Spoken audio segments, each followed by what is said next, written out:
বন্ধু, ঈদও শেষ হগি হই, কুরবানও আইতে আইতে শেষ হগি হই।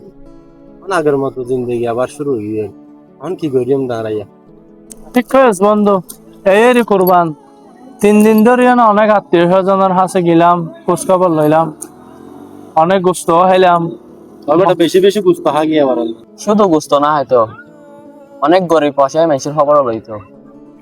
বেটা, মানুষের খোঁজ খবর তো লই ঠিকই, কিন্তু এই 3 দিনে কিন্তু বন্ধু একবার 1 মাসের হানাই কিন্তু হাই ফেলাই বন্ধু।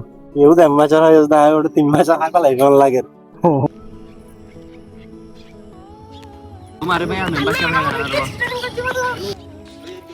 আমার বন্ধু শুধু মেম্বার সাহেব রাখে কোলাকুলি করা পরে মেম্বার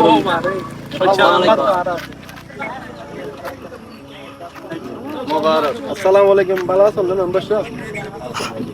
বুঝতে তো বেশি হাগিয়ে পারলা, পেটটা বড় হয়ে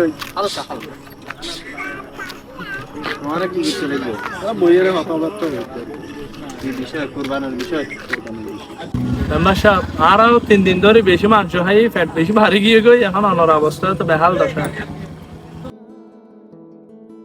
আসলে এখনো বেশি খাইয়ে দে নয়, মেম্বার বলে আর এখনো বেশি দাওয়াত দে নয়, আর ফেট একটু মোটা।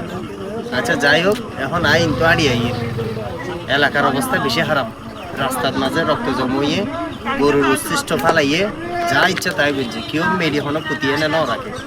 ইন কিন্তু আরো টাকা সাপ হইতো মেম্বার সাহেব কিন্তু অনর হাস এইসব খাস হলো মেম্বারের একান্ত, ইন জনগণের হাস 5 মেম্বারের হাস।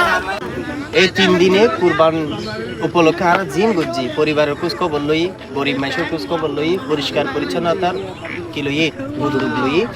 ইন 365 দিন গরম আর কিন্তু দায় দায়িত্ব, তখন আর কুরবান কি সফলতা। ঠিক আছে, চলো আর আস্তে আস্তে পরিষ্কার জানাবেন।